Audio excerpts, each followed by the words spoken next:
Police jeep siren సప్పుడుకు అంతమంది ఆడ గలరా మాట్లాడుతుంటే అసలు ముచ్చటి ఏందో అర్థమైతలేదు అనుకుంటారు కదా.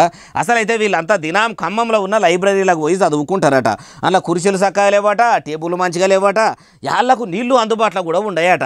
అధికారులకు చెప్పి చదువుకునేటోళ్ళకే యాస్టకు వచ్చిందట. కానీ అక్కడ పనిచేసేటోళ్ళకు మాత్రం చెవు మీద పేను వారినట్టు కూడా లేదట. అమ్మా మా కోసం పనిచేస్తామని మీరు నెల సర్కారు దగ్గర జీతాలు తీసుకుంటారు కానీ మా సౌలతుల గురించి చెప్తే పట్టించుకోరా అని ఇట్లా సడకు మీదికి ఎక్కి పంచాది మోపు చేసిర్రు.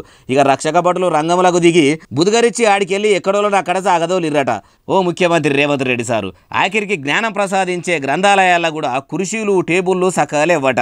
మీదికెళ్ళి మంచినీళ్లు కూడా ఇయ్యని అధికారులు అక్కడ కొలువేలుగా పెడుతుర్రట. వాళ్ళ కథ అరుచుకోమని మీ కింది ఆఫీసర్లకు చెప్పుర్రి సారు అంటుర్రు ఈ ముచ్చటిన్నోళ్ళు.